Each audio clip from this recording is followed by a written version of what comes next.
Kalau mau memohon cepat dikabul, jangan meninggi, merendah. Ya, jadi semakin kita merendah, semakin Allah meninggikan. Jadi orang yang banyak sujud, kenapa diangkat derajatnya? Karena dia banyak merendah. Semakin merendahkan dirinya, semakin Allah angkat. Balik, semakin mengangkat, semakin direndahkan. Kenapa itu? Ya.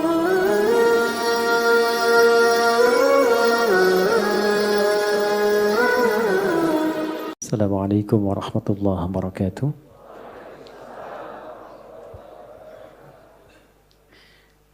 Alhamdulillahi rabbil alamin.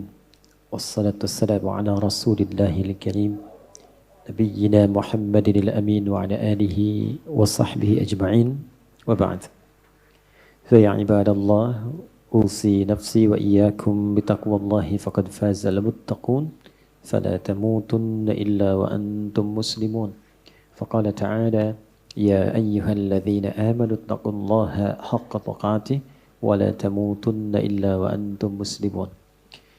Jemaah sekalian, alhamdulillah kita masih diberikan kesempatan dan kemampuan oleh Allah Subhanahu wa taala untuk mengisi hari-hari kehidupan kita sampai dengan waktu duha ini di hari Ahad. Semoga Allah Subhanahu wa taala memberkahi kehidupan kita dan aktivitas kita sampai dengan di pagi hari ini. Memohon doa itu begitu penting. Dan bagi insan beriman itu tak putus dengan doa.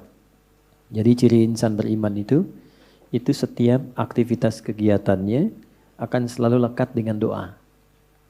Karena doa itu nanti punya dua fungsi utama. Yang pertama, senantiasa melekatkan kita agar terhubung dengan Allah di setiap kegiatan. Dengan keterhubungan itu, nanti ada dua feedback yang didapatkan. Pertama adalah perhatian Allah kepada seluruh aktivitas yang kita kerjakan.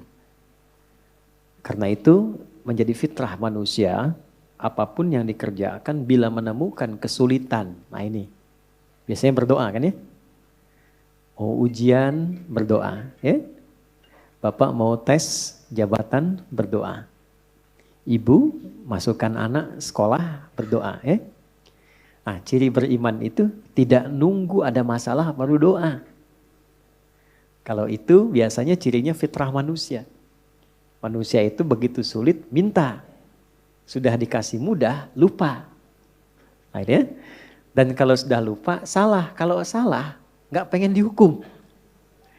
Makanya Allah Maha tahu tuh doanya Rabbana la tu'akhidna in nasina au ya Allah kalau kami lupa atau salah jangan dihukum.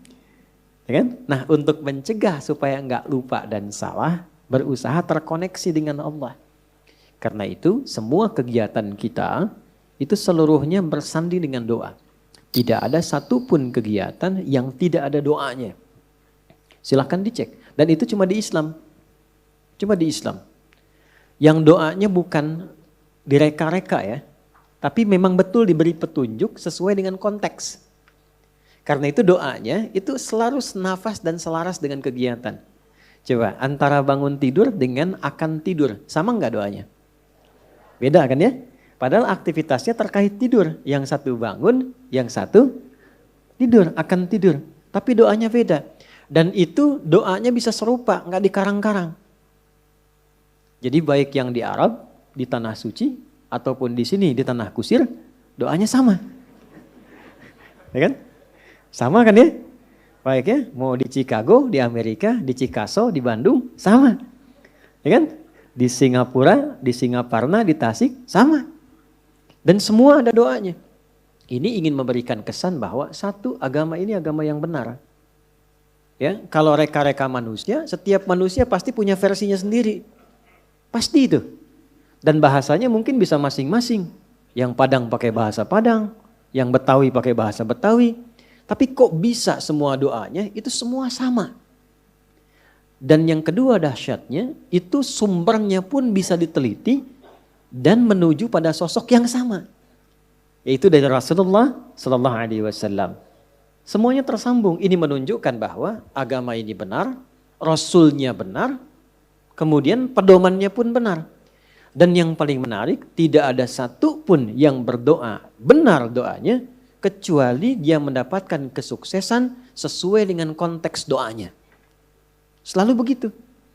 Dulu orang-orang yang hidup di zaman Nabi, dibimbingnya kan lewat doa. Nah doa itu yang pertama tadi fungsinya, mengoneksikan kita dengan Allah. Sehingga Allah memberi perhatian. Memberi perhatian lebih. Anda yang sering berkoneksi, kan dapat perhatian kan? Ya, sering terhubung dengan ibu, dapat perhatian dari ibu. Terhubung dengan ayah, dapat perhatian dari ayah. Terhubung dengan Allah, diperhatikan oleh Allah. Kalau Allah sudah perhatikan, apa yang susah bagi Allah? Ini yang menjadikan orang-orang yang dekat dengan Allah cenderung mendapat kemudahan.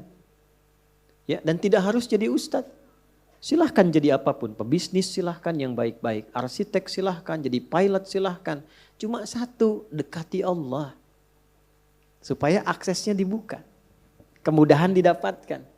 Kalau Anda champion di pekerjaan, juara, bagus, rumah mewah, kendaraan banyak. Tapi masalah kecil di rumah gak pernah selesai. Coba dicek, mungkin bukan karena kurang banyak hartanya. Bukan karena kurang tinggi kedudukan. Mungkin kurang dekat dengan Allah. Itu poinnya. Karena itu seringkali banyak persoalan ketika dihempaskan di atas sajadah itu jadi kecil. Problem orang sekarang ingin diselesaikan oleh Allah tapi curhatnya ke manusia. Bikin status di media sosial kan. Minta diaminkan lagi. Aminkan ya gitu ya. Tapi pengen dijawabnya oleh Allah. Sedangkan Allah sudah memberikan fasilitas dan caranya. Nah yang paling dahsyat itu ada orang yang persoalannya dimudahkan oleh Allah. Jadi bukan gak punya masalah. Dia memiliki persoalan bahkan yang kadarnya sama. Tapi diberi kemudahan oleh Allah untuk mengatasinya. Sehingga seakan-akan ringan saja. Seakan-akan ringan, bukan gak punya masalah. Nah, karena itulah kemudian kenapa saya buka untuk membiasakan ini. Karena ini ada bagian sunnah yang menipis. Ya, ada bagian sunnah yang menipis. Yaitu menyertakan doa dalam setiap aktivitas. Kalau mau diteliti secara psikologi juga, itu ada pengaruh doa pada motivasi diri. Orang yang sering berdoa itu meningkat kepercayaan dirinya. Motivasinya menguat. Sehingga dengan meningkatnya motivasi diri itu cenderung mudah mengatasi berbagai persoalan. Ini poin pertama. Yang kedua, ini yang paling penting yang ingin saya tekankan sebelum kita memulai kajian. Bapak Ibu sekalian, di dalam Islam, doa itu bukan sekedar mengoneksikan diri dengan Allah Sang Khalik, tapi juga mengandung pedoman. Sekali lagi, mengandung pedoman dari aktivitas yang akan kita kerjakan. Itulah yang menyebabkan semua doa sesuai dengan konteks. Lafadznya bisa beda-beda. Dan kalau kita teliti, ini pentingnya pemahaman. Semua isi doa itu isinya pedoman menjalani aktivitasnya. Ya, saya beri contoh begini misalnya. Tadi teman-teman kan masuk masjid ya. Doanya apa? Allahumma ftahli abwaba rahmatik. Nanti keluar doanya apa? Allahumma inni as'aluka min fadlik. Coba lihat, kenapa doa masuk dengan keluar beda? Dan kakinya kenapa beda? Masuk kaki, keluar kaki kiri. Ya, doanya lain kan? Coba, Allahumma ftahli abwaba rahmati. Kita terjemahkan ya. Jangan-jangan dibaca tapi nggak tahu artinya. Ya, atau dibaca tahu arti nggak tahu maksudnya. Karena ini terkait pedoman. Ya, Allahumma, ya Allah. Itu bahasa halus dari kata ya Allah itu Allahumma. Ya Allah itu sudah bahasa Arab. Ya dengan Allah. Ya Allah itu bahasa Arab. Ya. Dan itu sudah menjadi fitrah manusia. Ya, bahkan jangankan masuk masjid, kepleset aja ya Allah, ya Allah. Ya. Lihat mendung ya Allah kan, ya Allah mendung. Ya kan? Lihat hujan, ya Allah hujan. Ya kan? Itu selalu itu fitrah manusia karena sejatinya manusia itu nggak bisa lepas dari Tuhannya. Ya kan? Nah kalau kita ingin memohon dengan menghaluskan kata itu, maka ganti katanya dengan Allahumma. Ya, jadi ya Allah kalau digabungkan jadi bentuk halus, apa namanya? Allahumma. Jadi kalau Allahumma itu bentuknya merendah. Tawadhu. Jelas ya? Dia merendah sifatnya. Jadi kalau sudah menyebut Allahumma, kita merendahkan diri kita. Memohon dengan kelembutan. Itu yang dimaksud di Quran surah ke-7 Al-A'raf itu di ayat 205. Wadhkur rabbaka fi nafsika tadarruan wa khifatan wa dunal jahri minal qaul. Kalau mau memohon cepat dikabul, jangan meninggi, merendah. Ya, jadi semakin kita merendah, semakin Allah meninggikan. Jadi orang yang banyak sujud, kenapa diangkat derajatnya? Karena dia banyak merendah. Semakin merendahkan dirinya, semakin Allah angkat. Balik, semakin mengangkat, semakin direndahkan. Kenapa itu? Ya, Azazil itu yang terhormat. Azazil terhormat tuh di alam langit itu terhormat. Ya, runtuh jadi iblis dan jadi syaitan karena meninggi. Begitu dia tinggi, Allah rendahkan. Itu kan ada dialognya di Quran surah ke-7 kan, Al-A'raf ayat 12. Dibaca enggak Qurannya? Ya. Qala ma mana'aka alla tasjuda idh amartuk. Dia berkata, ana khairum minhu. Ya, qala ana khairum minhu, khalaqtani min narin wa khalaqtahu min tin. Allah menyampaikan, kenapa engkau tidak mau hormat kepada Adam ketika aku perintahkan. Bukan masalah sujudnya. Enggak penting sujudnya kata Allah. Yang penting itu yang perintahkan saya. Kenapa enggak patuh? Maka iblis mengatakan, ya saya lebih hebat dibandingkan dengan Adam. Bukan levelnya yang dicipta dari tanah, mesti hormat kepada yang dicipta dari api, mesti hormat kepada yang dicipta dari tanah. Maka ketika dia meninggi, Allah rendahkan. Ya. Dan ketika seseorang merendah, Allah tinggikan. Maka dari itu, kalau ingin berdoa cepat dikabul, maka merendahlah di hadapan Allah. Jangan membawa ketinggian, merendah. Mohon dengan kelembutan. Maka ketika masuk, Allahumma ftahli abwaaba rahmatik. Kita merendahkan diri kita. Ya, kalau Bapak Ibu mau cek, coba jalan-jalan ya, napak tilas ke jejak masjid-masjid dibangun di tempo dulu. Itu ada masjid di Cirebon yang dibangun Sunan Gunung Jati itu pintunya sedikit dikebawahkan tuh. Coba kalau cek ya, kalau nggak percaya. Ya, kan sedikit dikebawahkan kan? Makanya masuknya tuh agak ke bawah kan? Itu sudah ngasih pelajaran. Jadi orang dulu itu pelajarannya simpel, nggak banyak ceramah tapi langsung dipraktekkan. Kenapa? Di antara dasar pemahamannya, filosofinya itu menerapkan konteks ini. Masuk dengan merendah, masuk ke rumah Allah kok meninggi. Ya kan? Walaupun Anda pejabat, punya kedudukan, punya harta, tapi statusnya di masjid hamba Allah. Ya, terlambat ya belakangan, jangan ngotot saf pertama. Ya.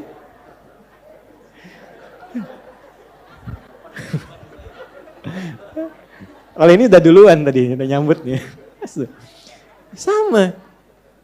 Apalagi imam di kantor. Ya, di kantor boleh jadi imam, jadi direktur. Tapi jabatan di kantor jangan samakan dengan di masjid. Babnya ada lagi. Ya, dulu saya baru datang dari Tripoli itu, masuk pesantren, ada pejabat-pejabat itu yang tinggal, pengen jadi imam. Karena merasa imam di kantor harus di masjid. Saya bilang bagus itu. Bagus. Cuman bacaannya agak kurang tepat.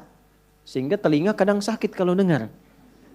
Tuh kan? Saya tanya, Pak, kenapa enggak diperbaiki dulu bacaannya baru jadi imam? Justru kami jadi imam Ustadz supaya bisa diperbaiki. Saya bilang bagus itu Pak motivasinya. Jarang ada orang kayak Bapak itu. Luar biasa. Betul. Jangan direndahkan. Kan itu karena belum tahu. Orang belum tahu diberitahu. Bukan dimarahi.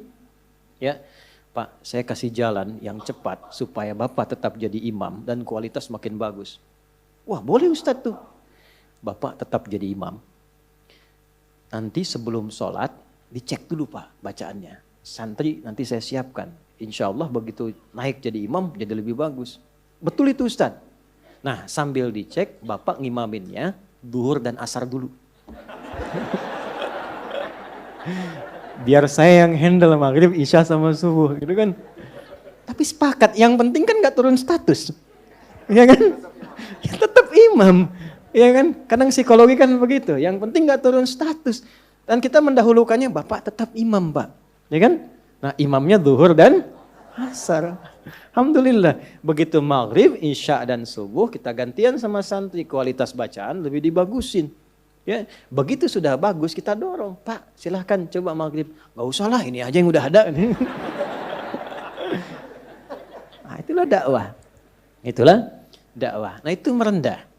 Nah Allahumma merendah. Iftahli. Mohon bukakan untukku. Personal. Kenapa coba personal? Bukan iftahlana. Ya, gak ada orang masuk masjid. Dia sendiri. Allahumma iftahlana. Gak ada. Selalu iftahli. Saya belum pernah dengar orang masuk masjid, Allahumma iftah lana, lana. Gak ada. Iftahli. Abwaba rahmatik. Li kan untuk pribadi kan. Nah, kemudian yang kedua, yang ketiga, Allahumma iftahli. Yang ketiga, abwaba. Abwaba itu jamak dari bab. Bab itu pintu. Kok bisa jamak pintunya? Saya tanya, ibu waktu masuk ke dalam masjid lewat satu pintu atau banyak pintu? Satu pintu. Gak ada ibu masuk balik lagi lewat sana lagi. Balik, gak ada. Satu pintu. Kok bisa masuknya satu pintu tapi mintanya banyak pintu? Abwaba rahmatik. Nah, ini rahasianya. Baik. Nah, saya mau bagi sedikit sebelum kita mulai, tapi tolong catat ya. Catat betul-betul. Ini rahasia di antara kita. Bapak Ibu sekalian, rahmat itu di Quran dan juga dalam hadis setidaknya punya 3 makna utama. Ada 3 makna. 1. Solusi dari berbagai macam persoalan hidup.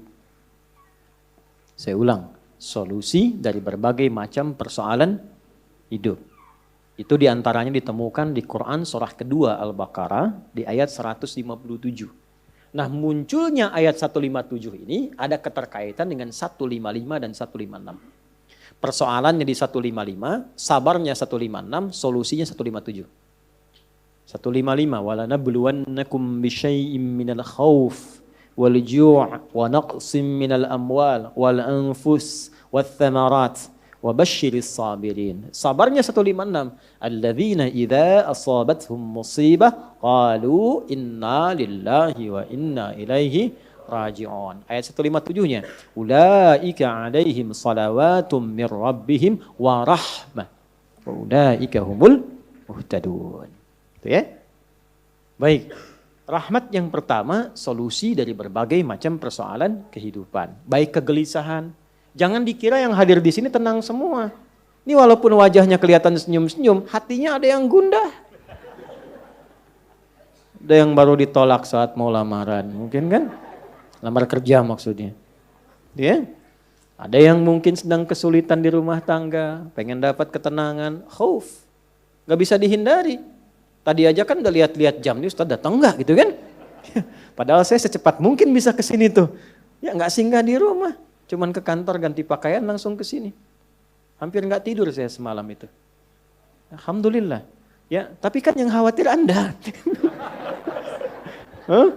Wal ju' kan ada yang lapar. Awal-awal dari subuh ke sini sarapan aja belum kan? Lihat-lihat yang jualan enggak depan kan? Itu gak apa-apa. Wa naqsim minal amwal. Ada yang mungkin baru kena musibah di kantor. Proyek misalnya, ada yang gak lulus. Ada utang belum dilunasi, cicilan masih nyari solusi. Ada yang demikian. Wal anfus, ada yang sakit, mungkin kerabatnya datang supaya cari wasilah. Allah kabulkan doanya. Ada yang ngejar ustadz supaya minta didoakan. Ada. Wat thamarat. Itu kalau buka mushaf diartikan buah-buahan. Itu sebetulnya bahasa kiasan, cara bacanya, memahaminya dengan balaghah. Kalau baca terjemah nanti kurang nyambung. Kalau buah-buahan berarti yang diuji cuma tukang buah. Tukang sayur tidak. Ya. Itu cara bacanya pakai ilmu balaghah, pakai majaz. Maksudnya apa? Kalau buah itu kan didapatkan, dipanen saat mulai pertama kali merawat benih kan? Nanam, dijaga dari hama. Tiba-tiba besoknya mau dipanen, malam-malam diambil orang. Antum yang ikut tender, kualifikasi antum yang jelas. Tapi pengumuman orang lain yang ngambil. Itu maksudnya. Ada orang-orang yang kehilangan sesuatu setelah dia berusaha keras mendapatinya. Harusnya dia, kok yang dapat orang. Saya mau tanya pada Anda. Biasanya kalau situasi begitu pelariannya kemana? Tuh. Ya, dan cari yang paling kuat kan doa itu kan yang bisa memberi solusi kan. Doa itu kan minta. Nggak mungkin minta pada yang diduga nggak bisa ngasih. Dan puncak pemberian itu pada Sang Maha Pemberi, yaitu Allah, Wahhab, pemberi tanpa batas. Nah Allah memberikan tempat-tempat spesial yang kalau minta hati lebih khusyuk. Beda antara minta di kendaraan di rumah dengan di tempat ini. Tempatnya lebih tenang, saat masuk saja suaranya sudah lain, aura sudah beda. Apa nama tempatnya? Masjid. Makanya Bapak Ibu masuk masjid ini rasanya sudah lain. Dengan rumah sendiri tenang mana dengan masuk masjid? Masjid. Masuk rumah semewah-mewahnya, tenangnya nggak sama dengan masuk masjid. Begitu dibuka tenang gitu. Masya Allah. Baru masuk kalau punya masalah kadang-kadang sudah terasa dalam. Nangis kan sholat 2 rakaat. Nyender ke tembok, tidur aja. Ya, tenang. Itu. Dulu di Jepang dulu begitu, ada cerita, kawan saya sedang cerita itu, kan tingkat bunuh dirinya tinggi karena stresnya tinggi. Ternyata kaya itu tidak menjamin bahagia. Maju tidak menjamin bahagia, kan negara maju. Tapi indeks kebahagiaannya belum tentu didapatkan maksimal. Bunuh dirinya banyak, Pak. Saya pernah lewat satu tempat itu yang tiap hari selalu ada 1 sampai 3 orang bunuh diri di situ. Itu masih biasa, Ustaz. Ada satu tempat X lah, saya tidak sebutkan, ya. X. Itu tiap hari mayat bergeletak di mana aja. Sampai akhirnya wali kotanya punya ide, tapi ini nggak harus ditiru. Nyari solusi yang belum kedapati. Dibikin satu tempat di lokalisasi. Kalau mau bunuh diri di sini aja. Waktunya diatur. Jam 9 sampai jam 11, jam 2 sampai jam 3. Kalau lewat situ datang, tunda besok. Diatur.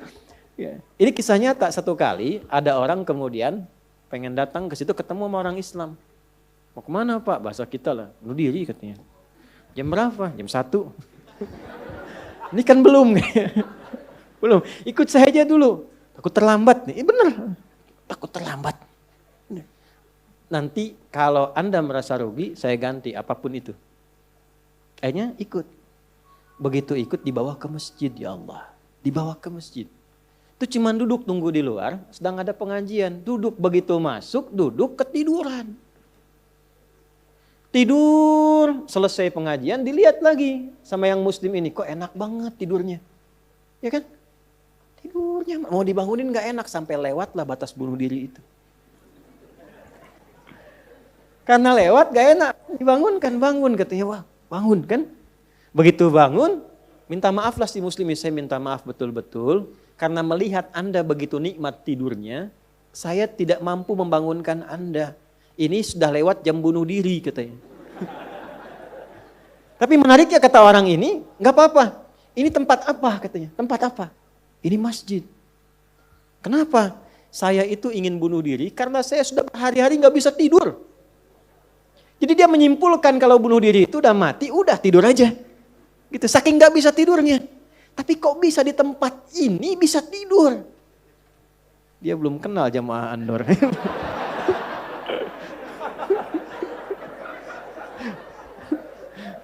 Tidur. Maka diperkenalkanlah dengan masjid. Masjid. Masuk Islam Pak. Asyhadu an la ilaha illallah. Asyhadu anna Muhammad Rasulullah. Itu cuman numpang istirahat samping masjid. Masuk Islam. Asbabnya tidur. Tuh. Orang ketiduran masuk Islam. Habis masuk Islam jadi rajin. Ada orang sudah muslim. Masuk masjid banyak tidurnya. Ya. Ayo bangun. Ya. Baik, itu satu. Jadi ternyata kenapa yang pertama rahmat? Karena Allah tuh maha tahu. Gak ada di antara hidup kita yang gak punya masalah. Pasti punya persoalan. Kalau sedang ditimpa persoalan, diuji, sabar dulu. Kata Allah, terima dulu. Karena hakikat dari ujian itu untuk meningkatkan kualitas hidup. Dan gak mungkin diuji kalau gak mampu. Gak mungkin.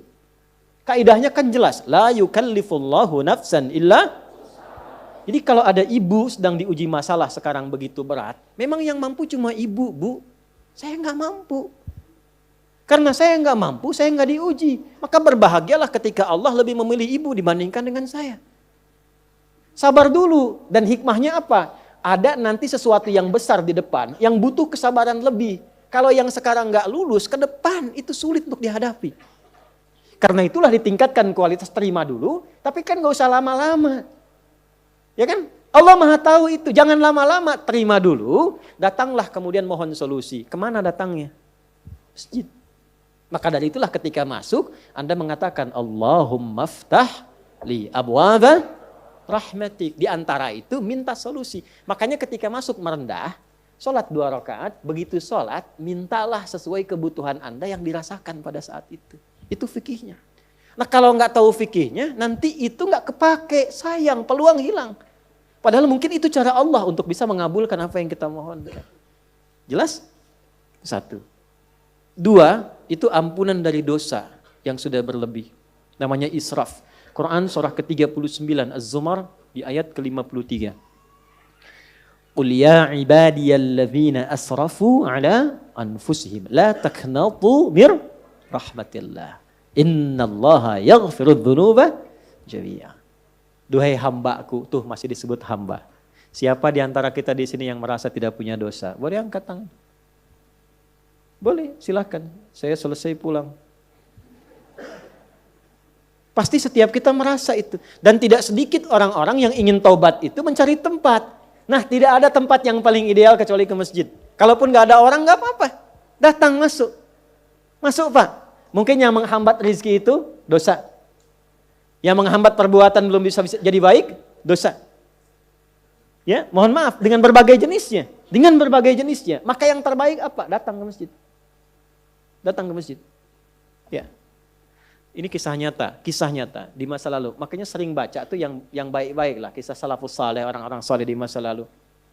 Ada seorang hamba, rajin sholatnya. Ini sahih riwayatnya, sahih. Rajin sholat. Tapi yang menarik tertuliskan, ya, ketika malaikat itu mendapat informasi, di aras tertuliskan. Ini termasuk bagian dari ahli neraka. Tapi sholat. Perhatikan. Ini nanti terkait juga dengan hadis, kalau Anda baca Al-Arba'in, nomor hadis yang keempat itu. Ya, terkait dengan bab takdir. Bagaimana kemudian ikhtiar seorang hamba itu, ya, menjadikan ia berubah dari salah menjadi soleh. Dan sangat dicintai oleh Allah. Oke? Maka apa yang terjadi? Bapak Ibu sekalian, tiba kemudian, si malaikat itu, ini kisah sahih yang sampai, lalu menyampaikan, kasihan pada orang ini, kok kelihatannya ibadah tapi tertulis ahli neraka. Maka disampaikan dengan cara yang Allahu a'lam, apakah menyamar atau bagaimana, tuliskan. Kamu kok terus-terusan sholat? Padahal belum tentu baik di mata Allah. Belum tentu menjadi bagian ahli surga. Perhatikan jawabannya. Tujuan saya sholat ini bukan karena surga atau neraka. Tujuan sholat ini bukan karena saya dipandang baik atau buruk. Tapi tujuan sholat ini saya ingin mengagungkan Allah Subhanahu wa ta'ala. Perhatikan. Dan nanti ini menjadi cara bagi seseorang yang ingin bertobat.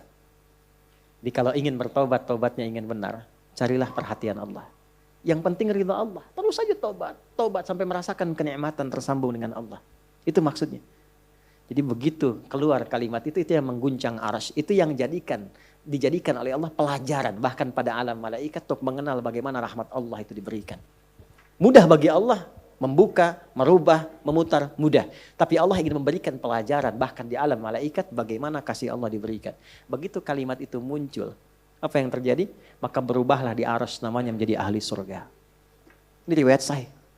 Berubah menjadi apa? Ahli surga. Padahal Allah tuh maha mengetahui, gampang aja tinggal dirubah ahli surga, tidak. Tapi Allah ingin memberikan informasi bahkan di alam langit kepada para malaikat betapa tingginya rahmat Allah memberi kesempatan pada setiap hambanya untuk kembali kepada Allah dalam kebaikan. Dan itu disebut hamba. Disebut hamba. Karena itu Allah begitu mencintai ketika ada pelaku maksiat, dia pengen taubat, itu begitu dicintai. Dan statusnya naik lebih tinggi. Ini yang menyebabkan ayat ini turun. Qul ya ibadiyalladzina asrafu ala anfusihim. Ini yang menyebabkan itu menunjukkan rahmat Allah. Hai hambaku, betapa besar pun kau pernah berbuat dosa, sepanjang masih hidup belum tiba ajalmu, jangan pernah putus asa untuk mendapatkan rahmatku. Pakai rahmat. Rahmat di sini mencakup rahman dan rahimnya Allah Subhanahu wa taala. Karena itu kalau Anda pernah berbuat salah, kita, jangan malu untuk kembali. Kalaupun malu dilihat orang, Allah menyiapkan tempat yang tidak semua orang bisa ke situ. Datang ke masjid. Mohon, minta salat 2 rakaat. Minta kebaikan kepada Allah sampai hati mendapatkan ketenangan. Jelas di sini? Baik. Dan yang ketiga, ini yang paling juga banyak dimohonkan, ya. Satu, solusi. Yang kedua apa? Ampunan dari dosa yang begitu melimpah, ya. Dan yang ketiga, rahmat yang ketiga, kasih sayang yang memudahkan jalan-jalan kehidupan. Dunia sampai akhirat. Yang ketiga. Semua kita pasti ingin mendapatkan kemudahan, kenyamanan. Bukan cuma dunia, sampai dengan akhirat. Kasih Allah yang memberikan kemudahan dunia disebut dengan Rahman. Kasih Allah yang memberikan kelapangan akhirat disebut dengan Rahim. Itu kita baca setiap hari. Bismillahirrahmanirrahim. Maka ketika masuk ke dalam masjid, mohonlah kepada Allah 1 dari 3 kemuliaan ini. Kalau ustadznya belum datang, itu manfaat besar. Boleh jadi banyak permohonan, ayo lekatkan di situ, optimalkan. Dan di situ mungkin peluang terbesar untuk mendapatkan apa yang kita inginkan. Jadi, begitu Bapak Ibu mendapatkan 1 dari 3 itu, keutamaan bukan? Keutamaan bukan? Hah? Istimewa tidak? Dalam bahasa Arab, sesuatu yang istimewa, sesuatu yang utama disebut fadlun namanya. Makanya Sulaiman alaihissalam ketika dipuji, karena hebatnya, istimewanya, bisa menaklukkan awan. Kan? Sebelum Songgoku dan Songgohan dengan awan kintonnya itu, yang fiksi. Nabi Sulaiman tuh betul-betul nyata. Tapi ketika dipuji apa yang beliau katakan? Hadza min fadli Rabbi. Fadlun. Itulah sebabnya kalau bisa jangan dulu keluar sampai merasakan rahmat Allah ada dalam diri kita. Begitu keluar, Anda keluar dengan kaki kiri dengan mengatakan Allahumma inni as'aluka min fadli. Ya Allah, saya ke masjid seperti apa yang Kau perintahkan, saya datang. Saya memohon seperti apa yang Kau tunjukkan lewat Rasulmu, saya lakukan. Ya Allah, Engkau minta ini, saya kerjakan. Engkau minta berdoa, saya doa. Kau minta alirkan air mata, aku alirkan. Maka mohon ya Allah, jangan biarkan aku keluar dari rumahmu ini, kecuali Engkau kabulkan apa yang aku mohonkan, sesuai dengan janji yang Engkau tetapkan sebagai kemuliaan darimu. Ya Allah, saya mohon kemuliaan darimu. Itu rahasianya, itulah doa. Nah, jadi kalau mau doa itu, jangan sekedar dibaca. Baca bagus, menjadi ibadah. Tapi yang paling penting tahu isinya. Sehingga itu bisa merubah diri kita jadi lebih baik. Makanya beda rasanya. Antum kalau tahu makna segitu aja, itu Masya Allah dalam sekali. Keluar dari sini sudah beda rasanya. Dan yang paling penting, ini baru muqaddimah. Kita belum mulai. Belum mulai. Jangan nangis dulu, belum selesai. Belum mulai kita. Tapi kan enak gitu ngaji begini itu. Karena apa? Dapat sesuatu. Nah itulah Islam. Jadi Islam itu bukan salihun tapi muslih. Bukan hanya sesuai dengan eranya tapi memberi solusi dari setiap keadaan yang dilalui. Punya tata nilai.